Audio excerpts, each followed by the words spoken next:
So we want to check if two numbers are different, A and B. So our job is to build the logic circuitry in here that will be able to tell us that. Now we're only dealing with binary bits here, so it's easier to run through all the possible combinations.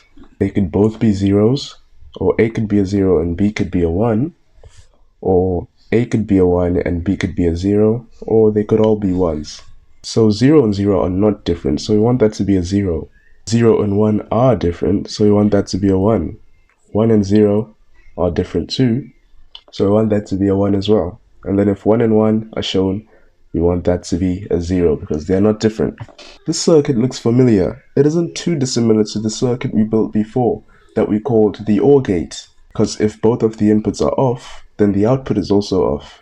But if one of the inputs are on, then the output is on. If the other input's on, the output's also on.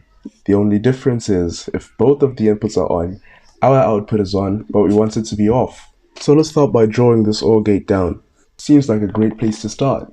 Now we use a very special property of the AND gate here.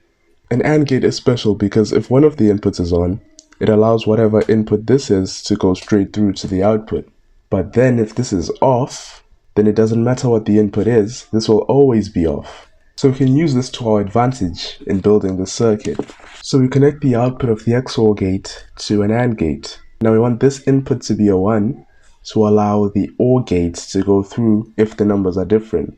But we want to check for this final case right here, where both of the inputs are 1s. If A and B are 1s, then we don't want to enable the OR gate, which will give us a 0. But if A and B are not 1s, then we do want to enable this. Notice how I was literally saying what I wanted the circuit to do. So this is what's so great about logic circuit design. You can just say what you want the circuit to do. And the little ands, nots, ors that you put in there are hints to what logic circuits you need in your circuit. So this circuit's actually pretty useful, so we'll call it the XOR gate.